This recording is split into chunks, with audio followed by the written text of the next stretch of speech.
Magandang araw! Sama-sama tayong matuto sa Teacher Sal Learning Resource Channel. Revised K-12 Curriculum, Filipino 3, Quarter 3, Week 4. Para sa unang araw, mga salitang magkasing kahulugan at pagtukoy sa nagsasalaysay sa teksto. Panoorin ang video, Wild Dolphins Swimming in HD Compilation.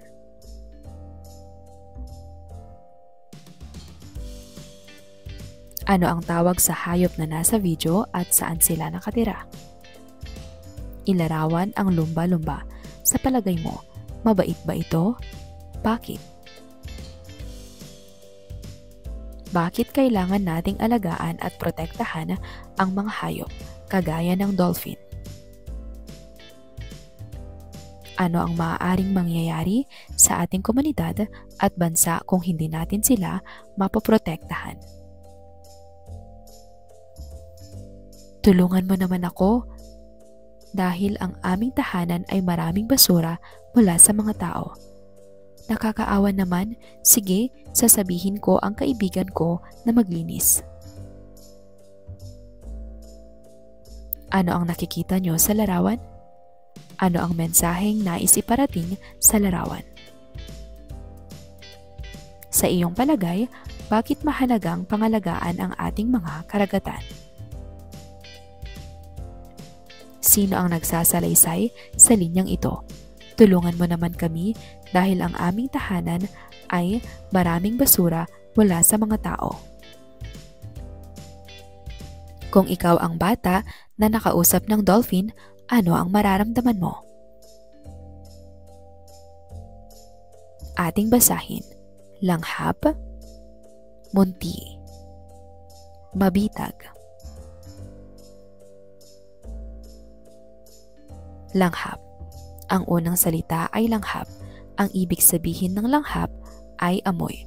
Halimbawa, langhap ko ang mabangong niluluto ni Lolo.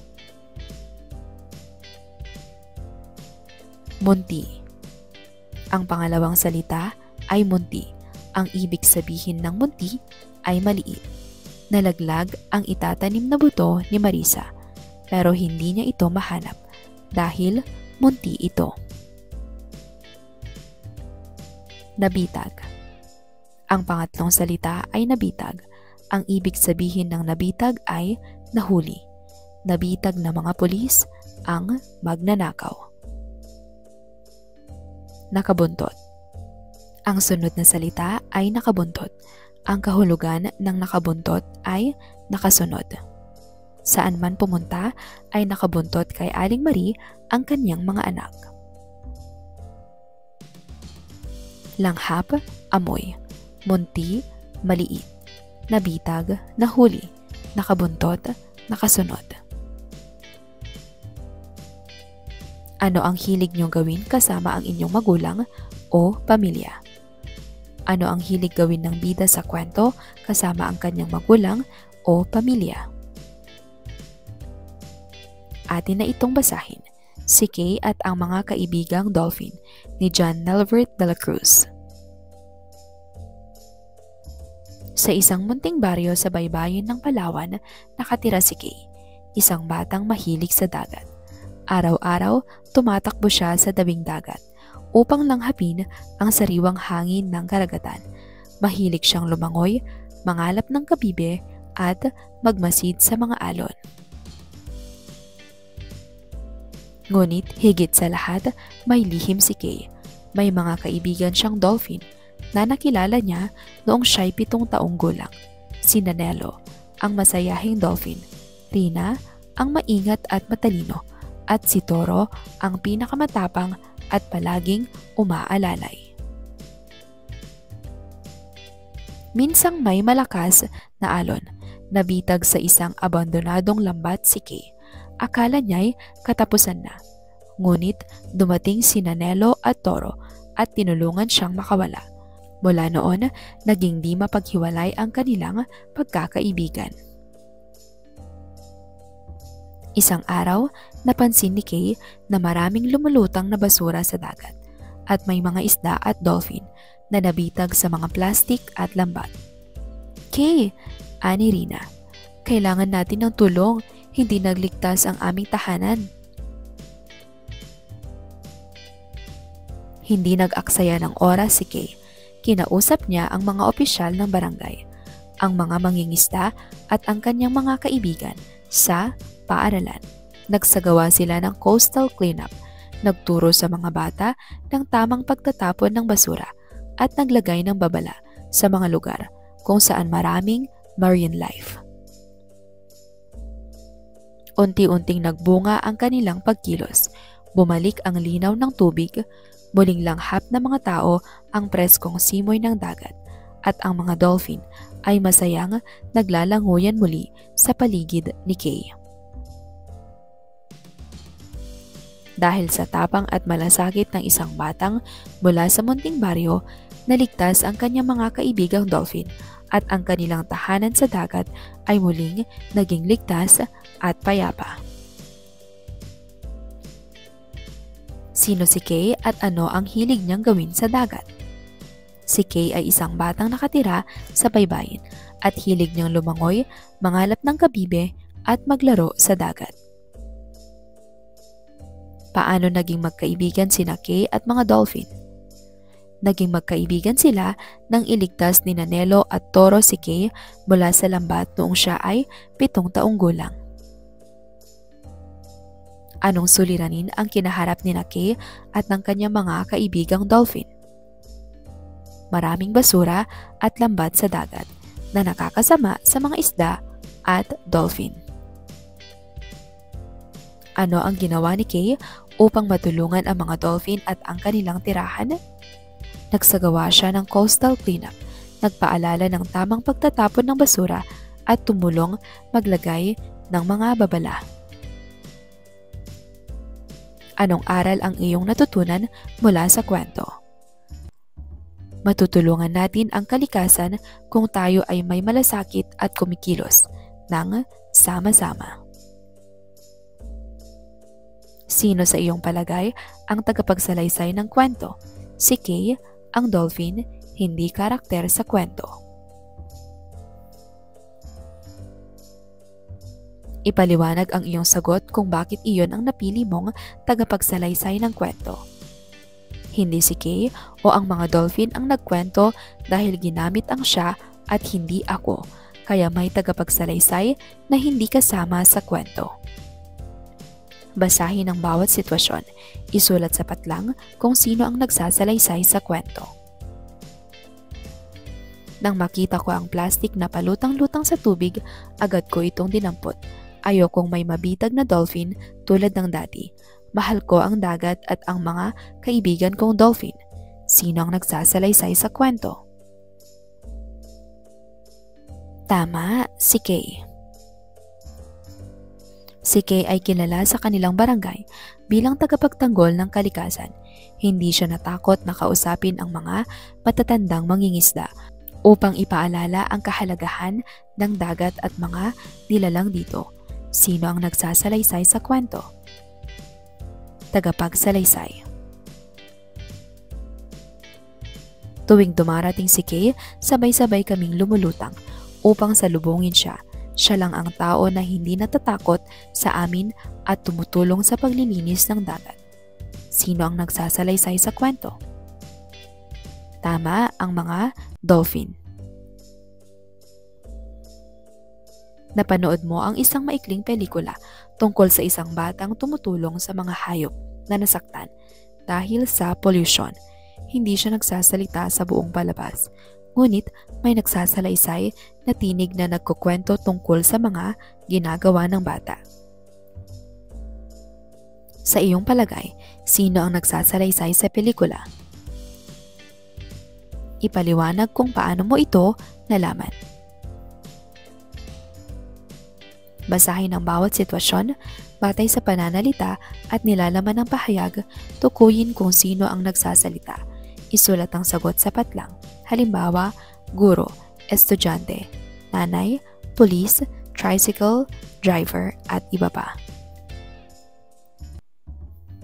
Kunin niyo ang inyong papel, may pagsusulit tayo ngayon. Huwag kalimutang isulat ang inyong pangalan, basahin ang panuto na isinulat ko sa pisara. Sino ang nagsasalita? Ma, tapos ko na po ang assignment ko. Pwede na po ba akong lumabas para maglaro? Bawal po kayong tumawid dyan, delikado at may kasalukuyang konstruksyon sa kalsada. Isa po kasi ako sa nagtatrabaho sa konstruksyon. 3 sakay pa ho, tapos alis na tayo. Dire-diretso po ito hanggang palengke. Pakibigay na po ang inyong pamasahe. Anak, huwag mong kalimutang magdala ng payong. Mukhang uulan ngayon. Ito ang baon mo. Maghanap ng isang talata at tukuyin kung sino ang nagsasalita sa nasabing talata. Ipaliwanag ang iyong sagot.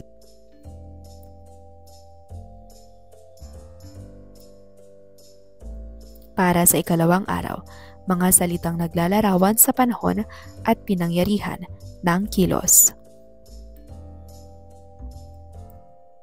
Pakinggan ang mga pangungusap na aking babasahin. Kapag narinig ang salitang nagsasabi ng panahon o kung kailan naganap ang kilos, itaas ang kanang kamay. Samantalang kung narinig ang salitang nagsasabi ng pinangyarihan o kung saan naganap ang kilos, itaas naman ang kaliwang kamay. Naglalaro si Ana sa parke kahapon. Kumain kami ng mangga sa kusina kaninang umaga. Naligo ang mga bata sa ilog noong bakasyon. Nag-aral si Carlos sa silid-aklatan buong hapon. Ano ang mga salitang nagsasabi ng panahon? Ano naman ang salitang nagsasabi ng lugar? Basahin ang mga pahayag. Tuwing hapon, pumupunta si Kay sa dalampasigan upang lumangoy. Noong isang araw, napansin ni Kay na madumi na ang tubig dagat. Sa gitna ng bagyo, iniligtas si Kay ng kanyang mga kaibigang dolphin.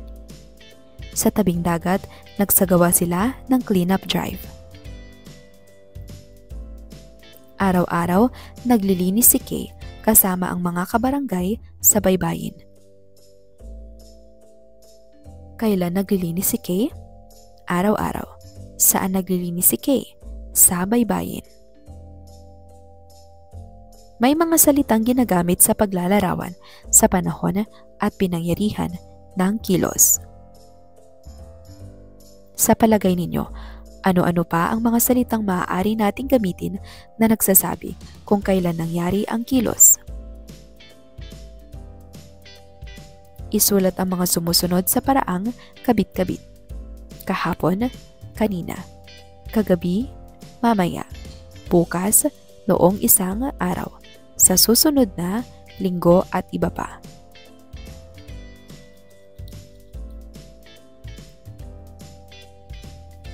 Para naman sa mga salitang tumutukoy sa lugar o pinangyarihan ng kilos, ano-ano ang maaari nating gamitin? Isulat ang mga sumusunod sa paraang kabit-kabit. Bahay, barangay, dalampasigan, at iba pa. Gamitin ang mga salitang ito sa pagbuo ng maikling pahayag gamit ang tambalang pangungusap na naglalarawan sa karanasan tungkol sa sarili at bansa. Pag-usapan ng mga pangungusap. Isang araw, lumapit si Kay ang dolphin sa malalim na bahagi ng dagat. Kailan lumapit si Kay sa malalim na bahagi ng dagat? Saan pumunta si Kay? Mga pangungusap na nagsasabi sa panahon at oras kung kailan nangyari ang kilos. Naliligo ako araw-araw. Tuwing linggo, nagsisimba ang aming buong pamilya. Iniwan ko ito kanina. Tuwing Martes, kami ay namamalengke.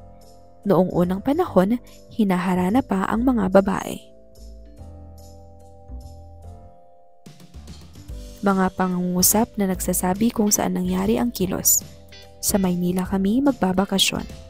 Nagluluto si nanay sa kusina. Tinapon ni Joy ang papel sa basurahan. Sa gilid ng gusali siya nagpunta. Tinago ni kuya ang laruan sa kwarto. Basahin ang talata at sagutin ang mga tanong. Noong maagang umaga, tumakbo si Liza papunta sa bukid upang tulungan ang kanyang lolo sa pag-aani. Maliwanag ang araw at presko ang hangin habang siya'y naglalakad sa makitid na pilapil. Pagdating sa gitna ng palayan, agad siyang nagbuhat ng mga sako ng palay. Habang papalapit ang tanghali, unti-unting uminit ang panahon, kaya't sila'y nagpahinga muna sa ilalim ng malilim na punong mangga. Anong mga salitang nagsasaad ng panahon ang ginamit sa talata? Anong mga salitang nagsasaad ng lugar o pinangyarihan ng kilos ang ginamit? Gawain, kilala mo ba si Kay? Pangkat una, kulayan mo si Kay. Gamit Manila paper na may nakasulat na 5 pangungusap mula sa kwento. Gagawin, basahin ang bawat pangungusap. Kulayan ng dilaw ang salitang naglalarawan sa panahon. Kailan naganap ang kilos? Kulayan ng asul ang salitang naglalarawan sa pinangyarihan. Saan naganap ang kilos? Ipakita sa klase at ipaliwanag ang napiling sagot. Ikalawang pangkat, itugma ang kilos ni Kay. Gamit cards na may mga bahagi ng pangungusap. May 3 kahon, panahon, pinangyarihan at kilos o pangungusap. Piliin at itugma ang mga bahagi upang makabuo ng isang makabuluhang pangungusap. I-share ang nabuong pangungusap at ipaliwanag kung bakit ito tama. Ikatlong pangkat, iguhit si Kay. Drawing, paper, Crayola, lapis. Gumuhit ng isang eksena mula sa kwento. Isulat sa ilalim ang isang pangungusap na may salitang naglalarawan sa panahon at sa pinangyarihan ng kilos. Ibahagi sa klase ang iyong iginuhit at ipaliwanag ang isinulat na pangungusap. Ika-4 na pangkat, ituro mo si Kay. Flashcards ng panahon, halimbawa umaga, hapon, Lunes, pagkatapos ng klase at pinangyarihan, halimbawa dagat, tabing dagat, lambat, barangay. Magbabasa ang guro ng pangungusap mula sa kwento. Pipili ang bawat miyembro ng flashcard na tumutukoy sa panahon o pinangyarihan. Ipaliwanag kung bakit iyon ang napili. Bakit mahalagang pangalagaan natin ang ating likas na yaman? Gamitin ang mga salitang naglalarawan sa panahon at lugar sa iyong sagot. Basahin ang bawat pangungusap.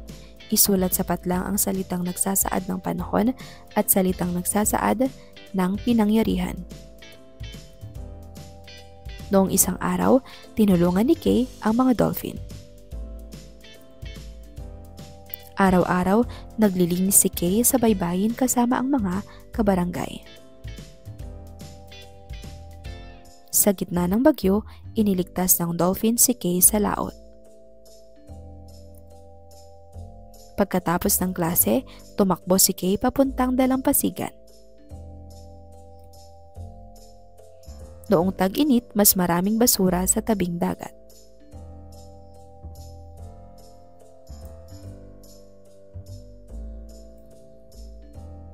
Para sa ikatlong araw, mga salitang magkasing kahulugan at pagbibigay ng posibleng wakas ng teksto. Ano ang ipinakikita ng larawan? Ang mga natatapong langis at kemikal sa dagat na resulta ng kapabayaan ng tao ay mapanganib sa mga hayop sa dagat dahil maaari nila itong mainom o dumukit sa kanilang balat. Makasisira ito sa hasang ng mga isda, kaya nahihirapan silang makakuha ng sapat na oxygen para huminga. Makalalason ito sa mga hayop na nasa ilalim ng dagat, pati na sa mga ibang nakatira malapit dito. Ang oil spill ay isang uri ng polusyon sa tubig kung saan ang langis mula sa barko, planta o oil rig ay tumatagas at kumakalat sa dagat o ilog. Malaki ang pinsalang dulot nito sa kapaligiran sapagkat namamatay ang mga isda, korales at iba pang yamang dagat.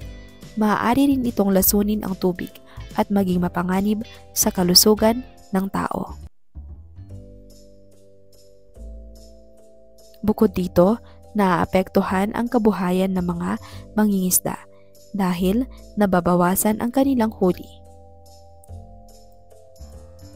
Upang maiwasan ang oil spill, mahalaga ang mahigpit na pagsunod sa batas ukol sa ligtas na transportasyon ng langis at maagap na pagtugon kapag may tagas na nangyari.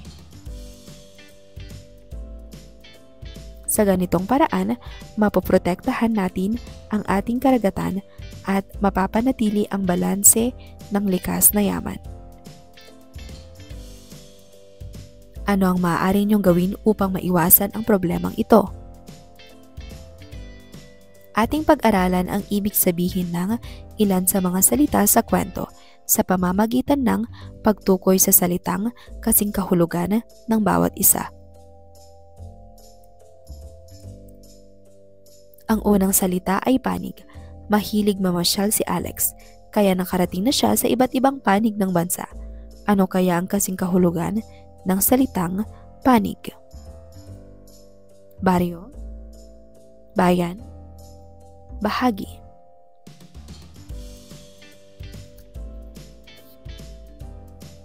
Ang pangalawang salita ay mapangalagaan.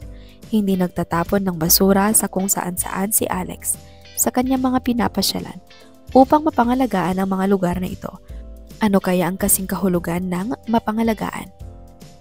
Masira, maingatan, mapuntahan. Mga bagong salita at kasing kahulugan. Panig, bahagi, mapangalagaan, maingatan.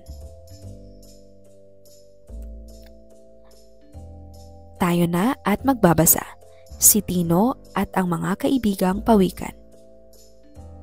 Sa isang munti at tahimik na isla sa Mindanao, nakatira si Tino, isang batang lalaki na mahilig sa kalikasan. Araw-araw, langhap niya ang preskong simoy ng dagat habang naglalaro sa isang panig ng dalampasigan. Mahilig siyang mag-ipon ng mga makukulay na kabibe at manood ng paglubog ng araw. Pero ang hindi alam ng marami, may mga espesyal siyang kaibigan, mga pawikan na madalas na nangingitlog sa kanilang baybayin.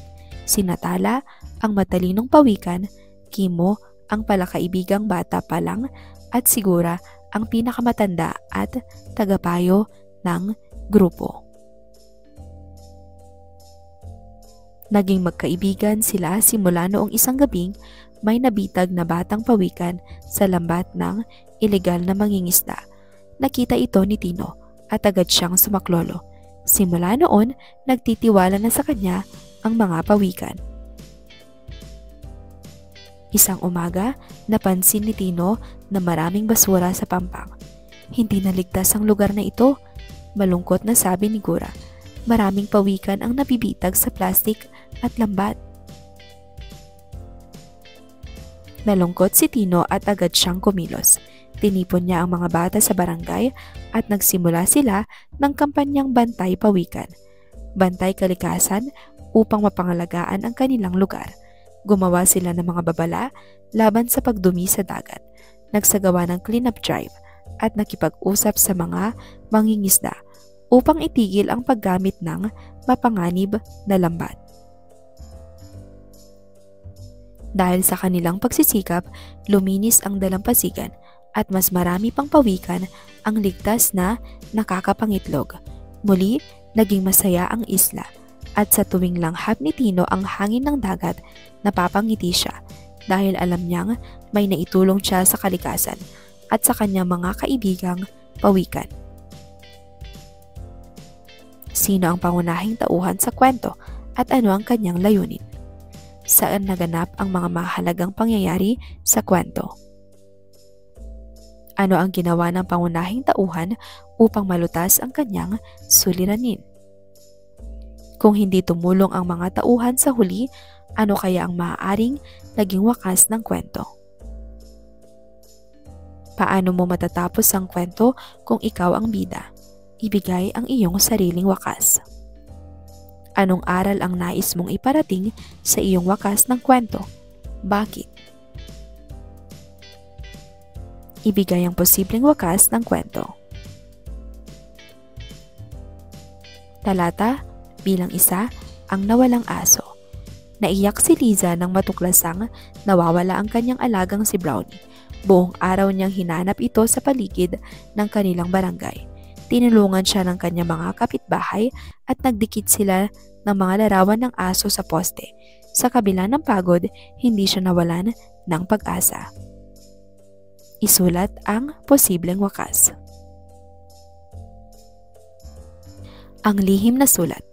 Habang naglilinis ng silid-aklatan, may natagpo ang lumang sulat si Ramil sa loob ng isang libro. Nakasaad dito ang paalala tungkol sa isang nakatagong kayamanan sa ilalim ng malaking puno sa likod ng paaralan. Kinausap niya ang kanyang matalik na kaibigang si Joel upang samahan siyang alamin ito.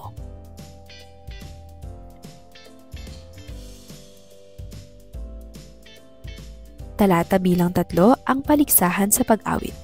Matagal nang pinangarap ni Ana na makasali sa paligsahan sa pag-awit sa kanilang paaralan. Ngunit kinabahan siya nang malamang kasali rin si Carla, na kilala bilang pinakamagaling umawit. Gayunman, nagpatuloy siya sa pag-ensayo gabi-gabi upang mahasa ang kanyang tinig.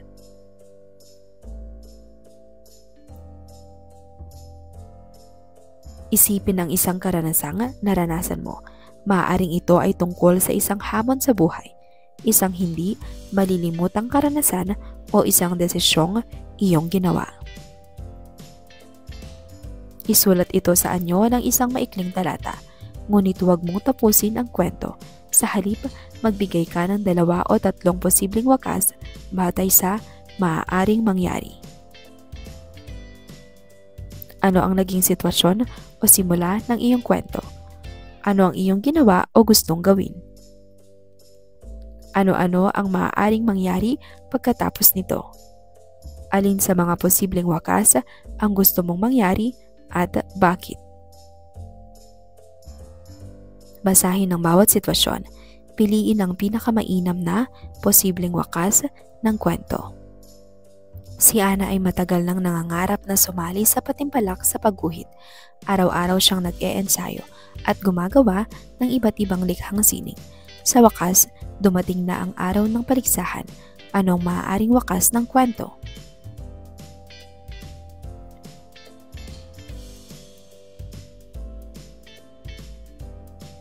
Ang sagot ay si nanalo siya at naipakita ang kanyang talento. Si Mark ay may takdang aralin sa Filipino na dapat ipasa kinabukasan. Ngunit niyaya siya ng kanyang mga kaibigan na maglaro hanggang gabi. Ano ang maaaring wakas ng kwento?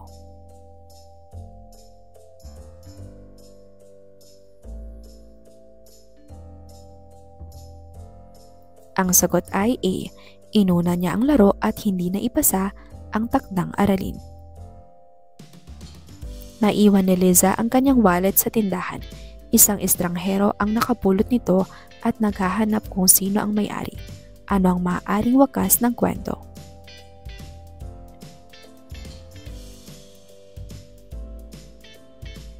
Ang sagot ay B. Isinaoli ng estranghero ang wallet kay Liza. Si Carlo ay kilala sa pagiging palaaway sa klase. Isang araw, may bagong kamag-aral silang tahimik at mahiyain. Ano ang maaaring wakas ng kwento?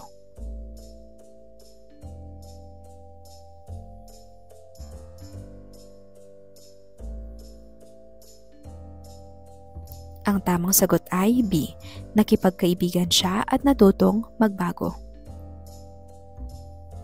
Nahuli ng guro si Maria na nangungopya sa pagsusulit. Anong maaaring wakas ng kwento?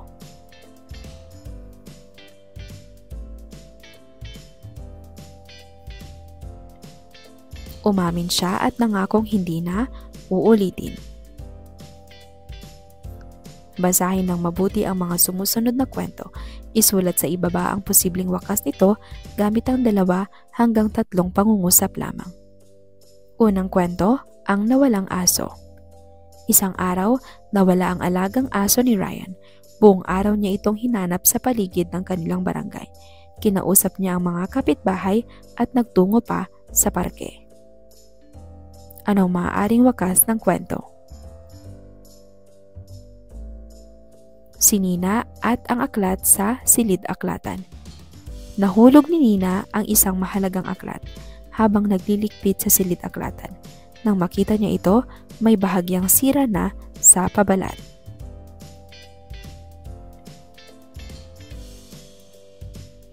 Ang pangarap ni Ben. Gustong-gusto ni Ben na maging guro balang araw. Tuwing hapon, tinutulungan niya ang kanyang nakababatang kapatid sa mga aralin nito.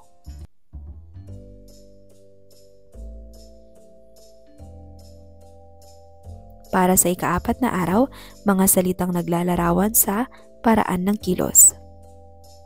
Ngayon ay maglalaro tayo ng paano ginawa.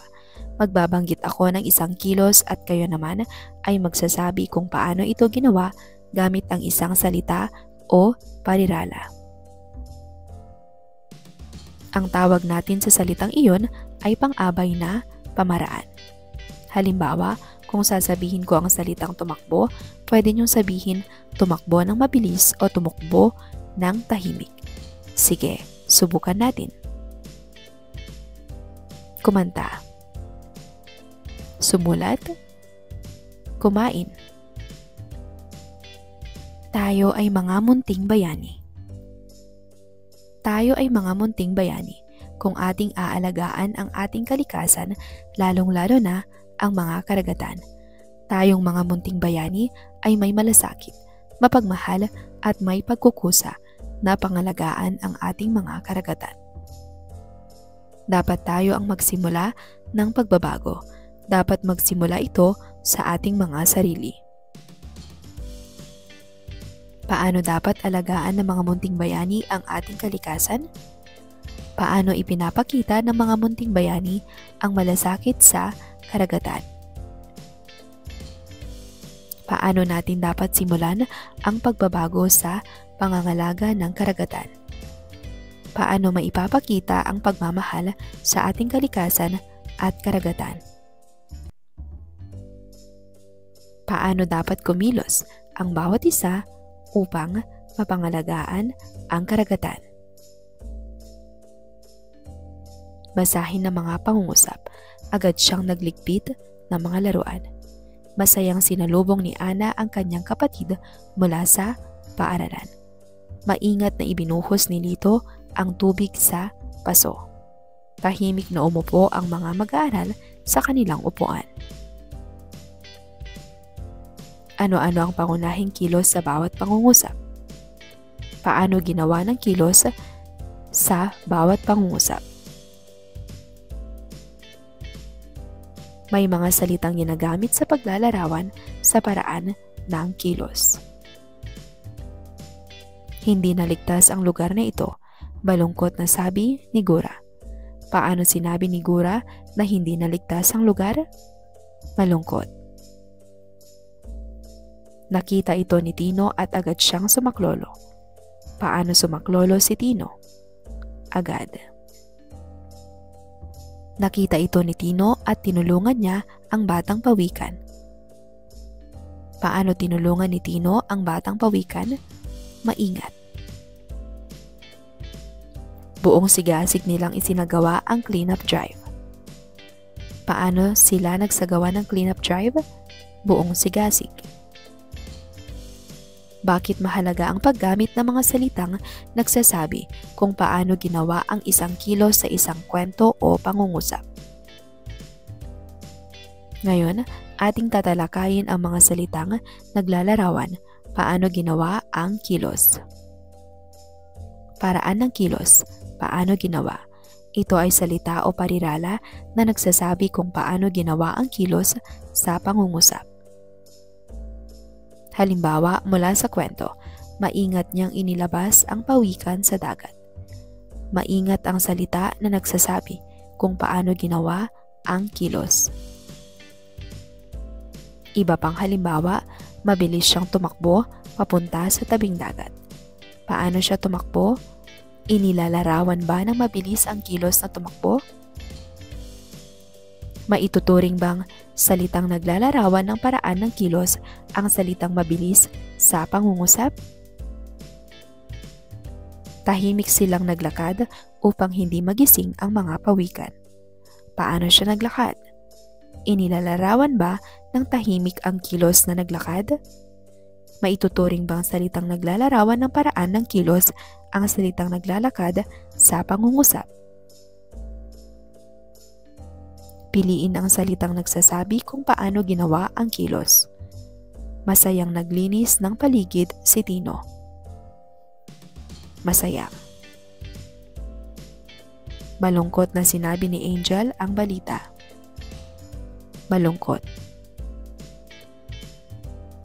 Basahin at tukuyin ang mga salitang naglalarawan ng kilos. Si Liza at ang kanyang mga kaibigan ay masayang naglinis sa paligid ng paaralan noong Sabado. Maingat nilang pinulot ang mga basurang nakakalat at maayos itong inilagay sa tamang basurahan. Pagkatapos, nagpatuloy sila sa pagtatanim ng mga punong kahoy sa bakanteng lote at masiglang nagdilig ng mga halaman. Sa huli, magaan ang kanilang pakiramdam dahil alam nilang nakatulong sila sa pangangalaga ng kalikasan. Ano-ano ang mga salitang naglalarawan ng paraan ng kilos? Paano nito nilalarawan ang kilos? Hanapin ang salitang naglalarawan sa paraan ng kilos sa talata. Paglilinis ng silid-aralan. Maaga pa lang ay masiglang pumasok sa paaralan sina Liza at ang kanyang mga kaklase. Kaagad nilang kinuha ang walis at maingat na tinanggal ang mga kalat sa sahig. Masaya silang nagtulungan upang maging maayos at malinis ang kanilang silid-aralan. Paglalaro sa palaruan. Palaruan pagkatapos ng klase. Masayang tumakbo sina Carlo at Ana patungo sa palaruan. Maingat na umakyat si Ana sa hagdan ng slide habang mabilis namang sumakay sa swing si Carlo. Magiliw silang nagbatuhan ng bola at nagtawanan habang naglalaro. Paghahanda ng pagkain sa bahay. Si nanay ay maagang nagigising upang maghanda ng almusal. Dahan-dahan niyang hiniwa ang mga gulay at maayos na inilagay sa plato ang mga sangkap. Malumanay niyang inihalo ang sabaw bago ihain sa hapagkainan. Pagtatanim sa bakuran.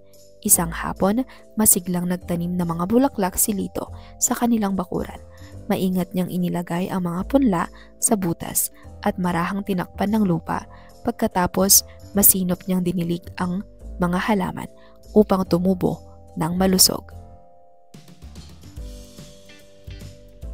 Basahin ng bawat pangungusap, hanapin at kulayan ng asul ang salita o parirala na nagsasabi kung paano ginawa ang kilos.